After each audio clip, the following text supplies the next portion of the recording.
खला के अहकाम। ठीक है, अहम है या नहीं? फंसे दो सारे नहीं, बस खत्म करना है, थोड़ी देर ही। नहीं जेड़ा मसला जेड़ा तुम बयान माशाल्लाह फरमान लगे हो कि मेरे भी अक्सर बंदे को कई चीज़ों का पता ही नहीं है। बैतुल खला के अहकाम, बैतुल खला यानी बाथरूम, लैट्रीन के अहकाम। बैतुल खला के लिए जब हम जाएंगे बैतुल खला में रफ़ा हाजत के लिए, तो फिर हमें किन किन चीज़ों का जो है वो एहतियात करनी चाहिए, किन किन चीज़ों का ख्याल रखना जो है वो लाजिम है। जो पीछे बैठे हैं वो भी आगे आ जाए, थोड़ा सा आगे आ जाए।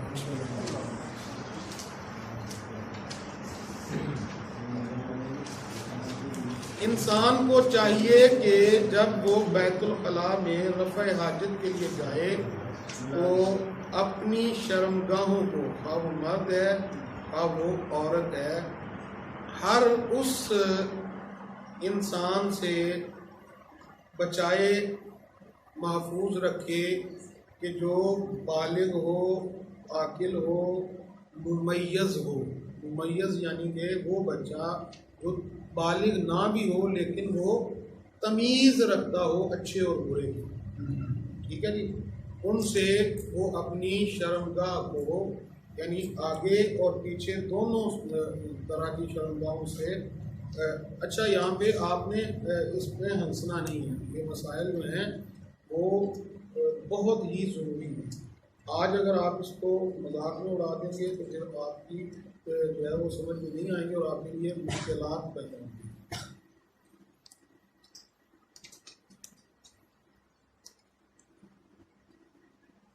उनसे छुपाना जो है वो वाजिब है,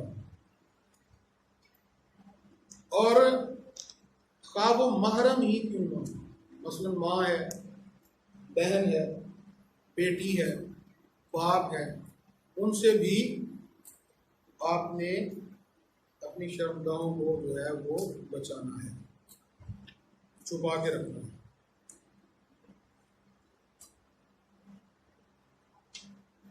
मिसाल के तौर पर आपके पास लिबास नहीं है लेकिन आपने अपनी शर्मगाह को जो है वो महफूज करना है, छुपाना है, तो अब ज़रूरी नहीं है कि आप लिबास ढूंढते फिरें तो उससे आप छुपाएं। आप अपनी शर्मगाह को हाथों से भी छुपा सकते हैं, यानी किसी दूसरे की जो है वो आपकी शर्मगाह पर निगाह न पड़े। पेशाब और पाखाना करते वक्त आपका चेहरा, सीना, चेहरा और आपकी पुष्ट रूह बकिबला ना हो,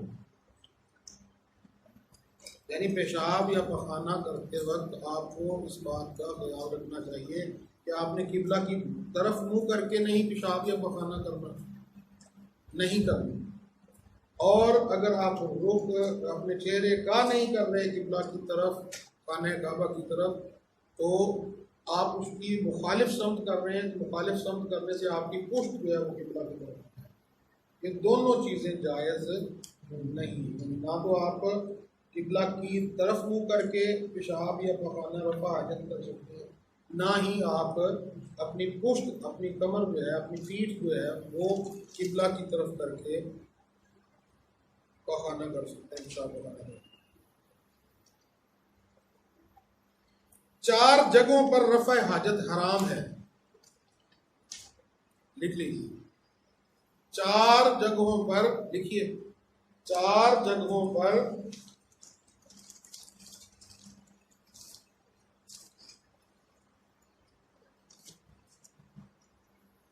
रफ़ा हाजत हराम है। पहली, बंद गलियों में, जहां पर साहिबाने कूचा, यानी उस मोहल्ले गली के जो रहने वाले हैं या उनके मालिक जो हैं उन्होंने उस जगह पर इजाज़त ना दी हो, तो वहाँ पे पेशाब पखाना जो है तो करना हराम है।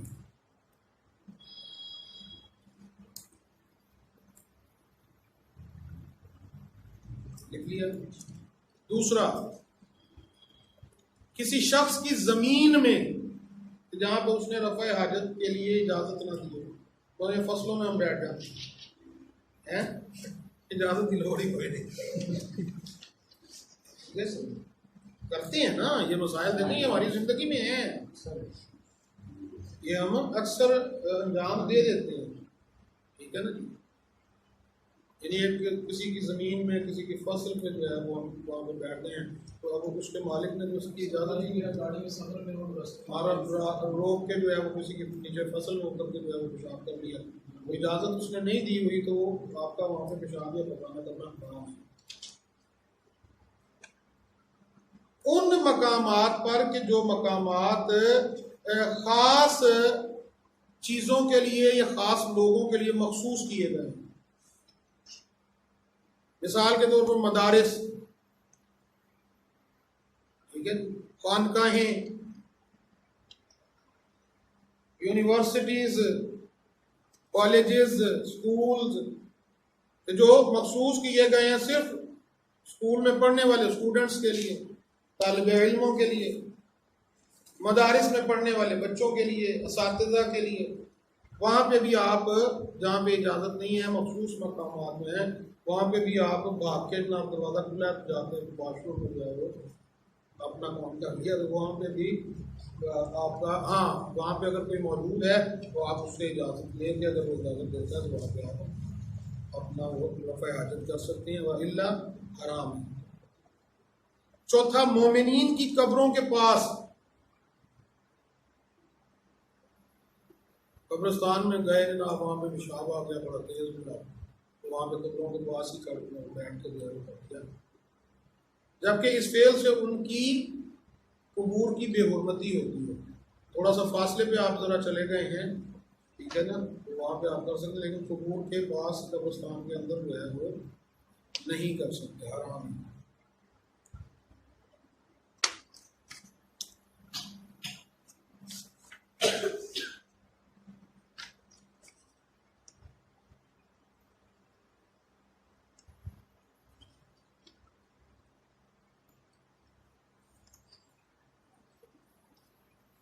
तीन सूरतों में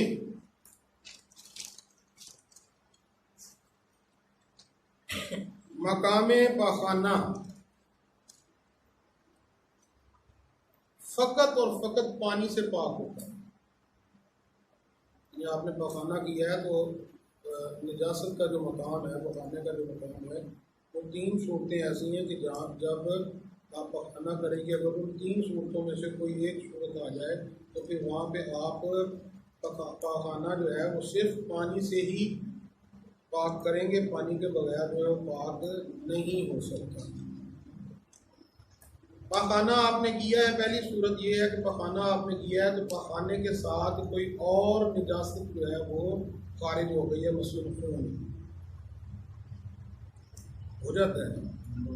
पाखाना कर रहे हैं आप तो पाखाने के साथ कोई और दूसरी निजासत जो है वो खारिज हो गई है, तो अगर पाखाने के अलावा साथ में कोई दूसरी निजासत जो है वो खारिज मिलती है तो फिर सिर्फ पानी से ही मकान जो है वो पाक होगा।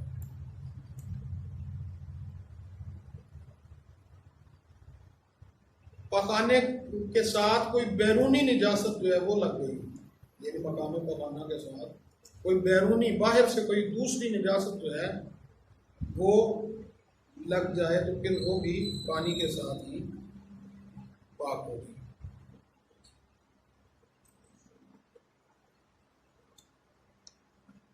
हो गए, लिख लिया। तीसरा, पकाना करते वक्त जो है वो आलूदगी जो है वो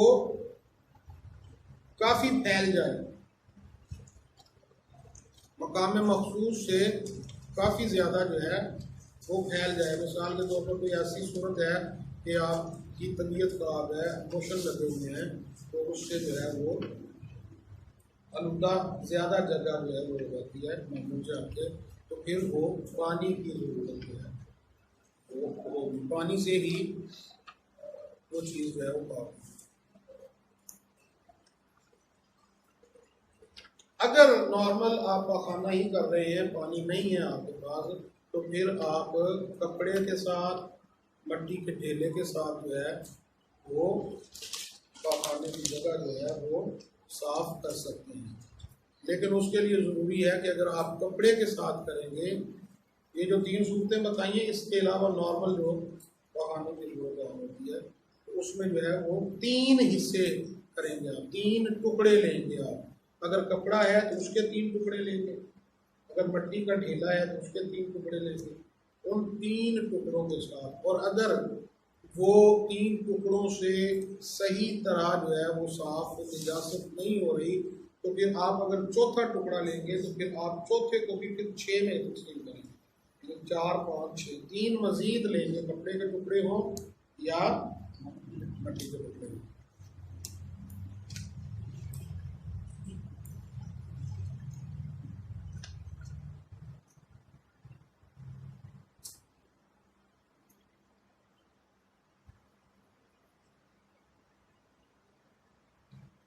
ये तो आप बा अमरे मजबूरी है। मिसाल के तौर पे आपको पानी नहीं मिल रहा, किसी ऐसे मकाम पे आपने जो है वो रफ़ा हाजत की है कि जहाँ पे आपको पानी नहीं मिल रहा, तो वहाँ पे आपने मट्टी के ढेलों से जो है वो मकाने नजासत जो है वो साफ कर दिया। लेकिन जहाँ पे आगे जाके आपको पानी मिल रहा हो तो वहाँ पे जाके आपने बाकायदा पानी के साथ उसको साफ करना है, पाक करना है। पेशाब का मखरज पानी के अलावा किसी चीज़ से पाक नहीं होता। साफ को आपने कर लिया ताकि वो गिलाजत जो है वो आपके कपड़ों को आलूदा ना करे, नजिस न करे। पानी के अलावा जो है वो पाक नहीं होता। अगर पानी बामिकदार पुर के हो, जिससे आप तहारत कर रहे हैं, या जारी हो, पुर के मिकदार के बराबर हो या पानी जारी हो, तो पेशाब की ऐन निजासत जो है वो ज़ायल होने के बाद, ऐन निजासत यानी पाखाना जो है वो आपने उसको धो दिया, ज़ायल कर दिया है। ऐन निजासत को ज़ायल करने के बाद एक दफ़ा धोना लाज़िम है, ठीक है। लेकिन आब कलील अगर पानी कम हो, उससे आप तहारत कर रहे हैं, तो फिर 2 दफ़ा जो है वो धोना वाजिब है। और बेहतर यह है कि 3 मरतबा धोया जाए।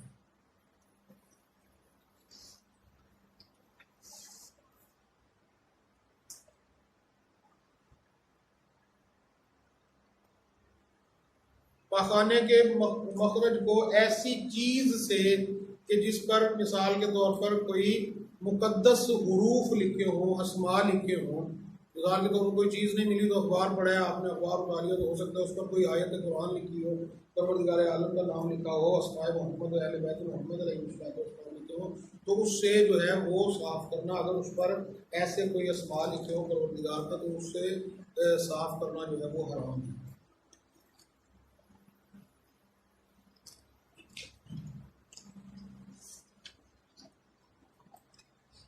रफ़े हाजत के मुस्तहबात और मकरूहात।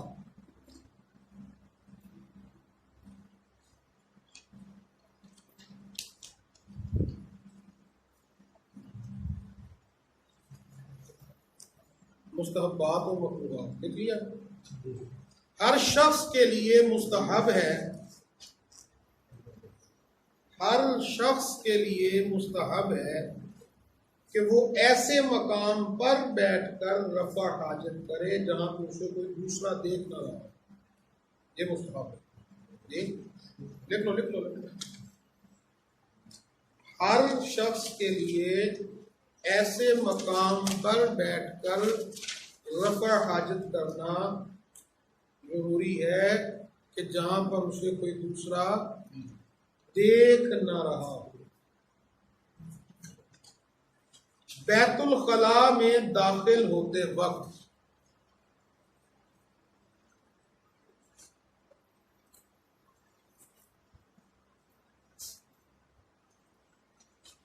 बैतुल खला में दाखिल होते वक्त पहले बायां पांव अंदर रखें, उल्टा लेफ्ट। दाखिल होते वक्त पहले बायां पांव अंदर रखें और निकलते वक्त, खारिज होते वक्त पहले दायां पांव सीधा, राइट,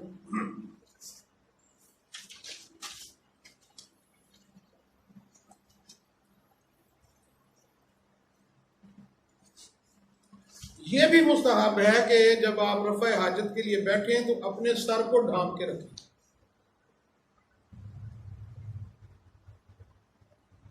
और बैठते वक्त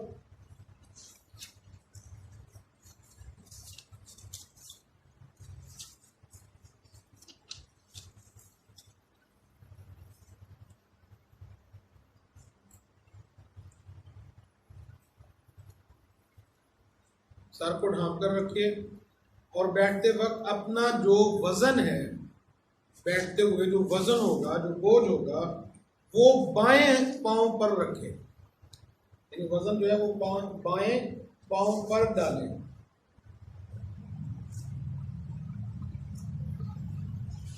मकरूहात, मुस्तहबात हो गए मकरूहात। रफ़ा हाजत करते वक्त सूरज और चांद की तरफ मुंह करके बैठना मकरूह है।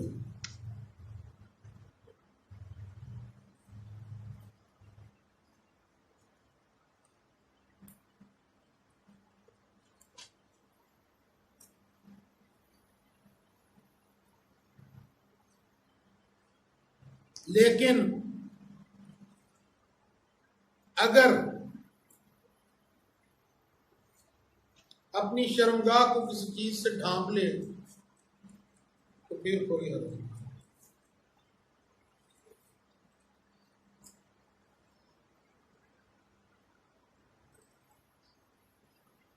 इसके अलावा हवा के रुख के बिलमुकाबिल जिस तरफ से हवा आ रही है उस तरफ मुंह करके बैठना यह भी मकरूह है। गली कूचों में आम बंदा जो है, रास्तों में, मकान के दरवाजे के सामने, घरों से बाहर निकलते लोग अपने घर के बाहर नाली में बैठते, मेवादार दरख्त के नीचे, फलदार दरख्त,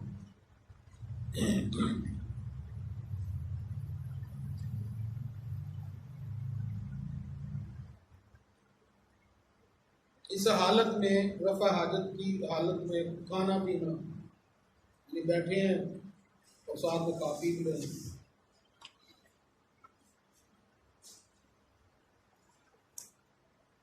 दाएं हाथ से तहारत करना, सीधे हाथ से, उल्टे हाथ से करनी चाहिए, सीधे हाथ से। अगर मजबूरी हो तो फिर कोई हर्ज नहीं। दायां हाथ, बायां हाथ जो है वो चोट लगी हुई है तो जैसे मसले, खड़े होकर पेशाब करना,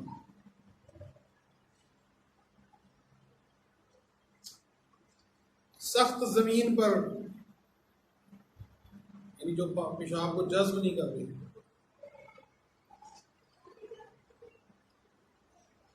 जानवरों की बिलों में, जानवरों के जो सुराख होते हैं,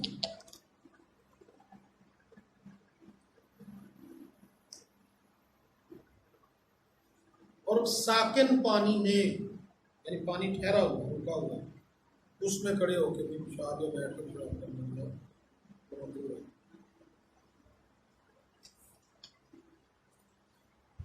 पेशाब और पखाना रोकना, पेशाब आया हुआ जानबूझ के नहीं करता, पखाना आया हुआ जानबूझ के, मकरूह है। लेकिन अगर वो मुज़िर हो, डॉक्टर साहब बैठे, उस हालत में हराम है। अगर उसको का रोकना आपके लिए ज़रर का बायस बन रहा हो, नुकसानदेह हो सकता है आपके लिए रोकना, तो फिर उस सूरत में हराम है। जैसे पेशाब आया फौरी करें, उसका रोकना, अगर आप समझते हैं कि मैं इसको रोकूंगा, क्योंकि पेशाब अगर इतना तेज आया हो, अगर आप जानबूझ के नहीं कर रहे तो उससे डेथ के चांसेस भी हो सकते हैं, मसाना फटने का चांस।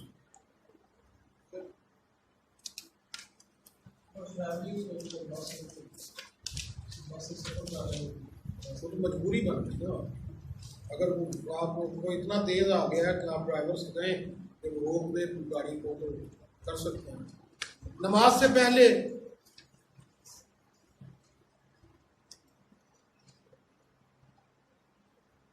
सोने से पहले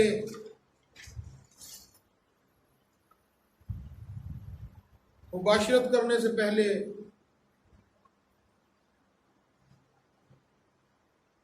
मनी के इखराज के बाद इंसान के लिए पेशाब करना मुस्तहब है।